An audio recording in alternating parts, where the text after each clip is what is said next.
The beginning of the end started with the Luminarians. These ostensible holy men were a collective of brilliant minds devoted to secular theology and exploratory technology. It was to prove a highly destructive interface of two incompatible dynamics. For the Luminarians were not merely content with benign philosophy and scientific curiosity.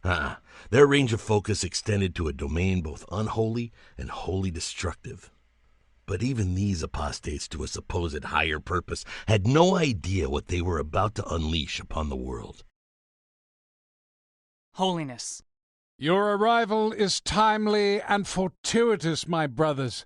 We are on the precipice of a great event. I again implore you to exercise restraint in activating the breach divider. You protest yet again, young Blaine? But why? Because we know not the full ramifications of using such power. Yes, you are a brilliant scientist, Blaine, but not the greatest advocacy example for a theologian. I offer only warning, Holiness. Opening the breach will harness the power of the Creator himself. This has been proven mathematically and through quantum physics deconstruction. Once opened, we will hold sway over all factions adversarial to our authority. Was it not you who made such a dramatic claim, Blaine? You, our most gifted scientist? True, Holiness. Which is why I now beg this sacrosanct body to pull back from a precipice that may prove fatal for us all. It is too late for that. A new world order under a collective godhead. I see it so clearly. With the power we shall harness, the Luminarian collective will master this planet, corner to corner, all to the greater good of mankind. Or destroy it, Holiness. You forget what the Luminaria represents. And what is that, Holiness? For my renewed edification. The Luminaria epitomizes civilized continuity. Men must be governed, and governed by a higher morality than it currently possesses. We represent the last hope of mankind, to deliver it from mendacity and evil. I wonder, Holiness, if we ourselves possess such an elevated sense of moral rectitude, beyond question, above judgment by all, save our own autonomous sense of arrogant ethic. You go too far, Blaine. It is time. On that fateful day, I, Colonel Maxus Rockwell, was with my son testing out a suborbital prototype commercial vehicle for NASA 7. Woo! Yeah! Maxus, it's almost dinner time. Can you boys please come in now? All right, my dear wife. The kids are coming home. What's on the micro grill? Lamb chops. We'll be there at double time.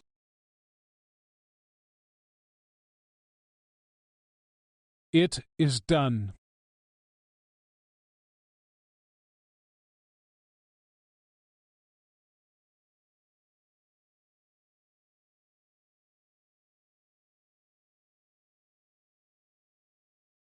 Causality has been violated, just as I foresaw it. What the hell? Dead! I would never forget that day in the year 2195, the day our world ended forever, and the era of the breach divider had begun. The breach had unleashed the very force of pure evil, diabolical in its vagaries of human destruction. We have to get to your mother! What's happening, Dad? But how could I describe to my son how humankind comes to an end, that the world as we knew it would exist no more? Teresa, where are you? Maxus, I'm in the bunker.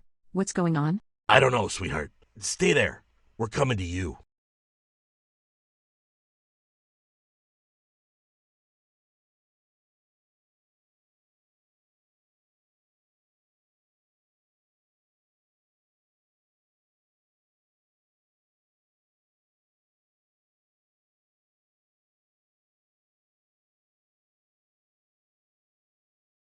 Rockwell to NASA 7. Do you read me? Colonel, we read you. Breaking up. Report on base status. The base is being destroyed in front of me, Colonel. All the ships, all our ships and personnel, all dying. Oh, shit. Get out of there, Jimmy. Secure as many Rangers as you can and establish a forward operating base outside of the city. Roger that, Colonel. Naxos. Pericles, dear God. What's happening? What the hell?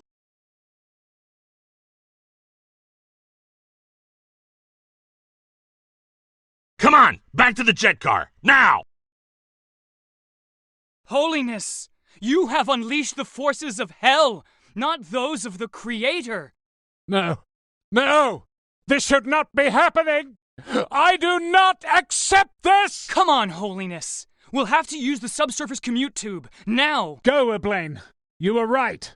I must stay here and pay penance for my sacrilege. You don't need to die! Call it a moral imperative. Go! Now! Take me! I have sinned through pride and hubris! Take me, demons of the unspeakable!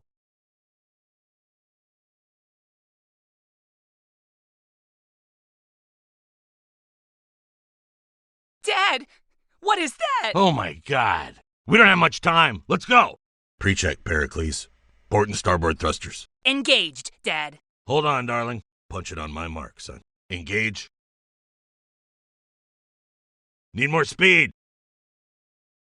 This is gonna be close. Everything we knew was now gone. Everyone we knew were dead. Friends, family. Only my wife and son were among the few to escape on what would be known from now on as the Day of the Breach. The Joint Chiefs of National Defense and the Commissioner of the U.S. Republic were presumed dead as reports of devastation came in from across the planet. New York, Sky London, Red Paris, West Buenos Aires, and Dome Moscow, all gone, devoured by the breach and the deadly entities within that fueled its unholy engine of destruction. Most horrific was what mankind was transforming into. Over the succeeding months, much of humanity was unrecognizable. Mutated organisms that had no right to be alive, yet lived nonetheless.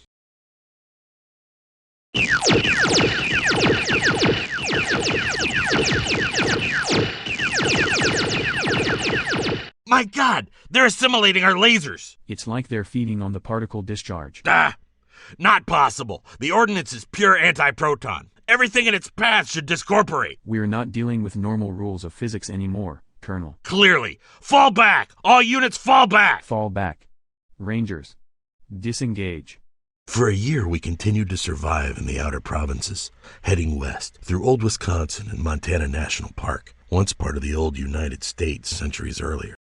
I knew I had to get my people underground, unexposed to the surface dangers of the ongoing breach phenomenon. My goal was to occupy one of the many deep underground military bases, we call them DUMBs, that the government had recently created, ostensibly to prepare for war against the Luminarian attack by its proxies overseas. There! All units, we roll. Get all transport and ordnance into the cave. We don't have much time! We had discovered that our plasma rifles could disrupt the breach tentacles, at least temporarily. It was the only effective deterrent we had discovered to date.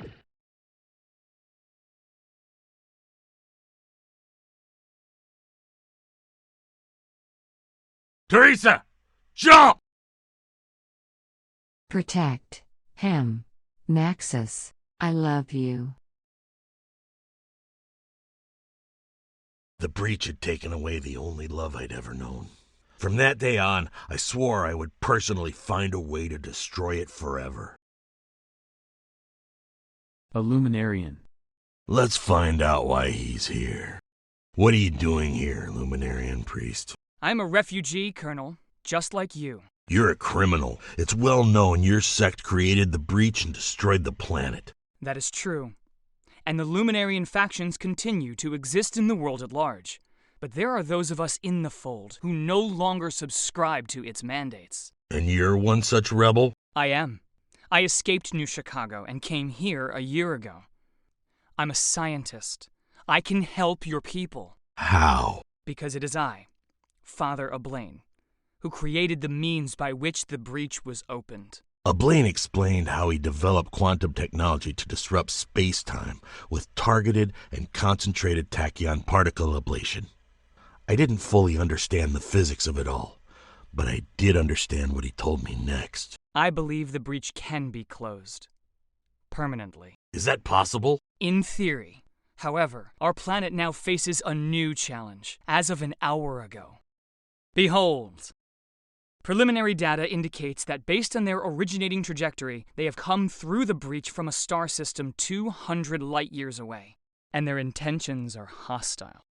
So not only did we have the breach horrors to contend with due to the transport-friendly nature of the phenomenon, aliens were now invading Earth, utilizing the breach as a kind of artificial terrestrial wormhole.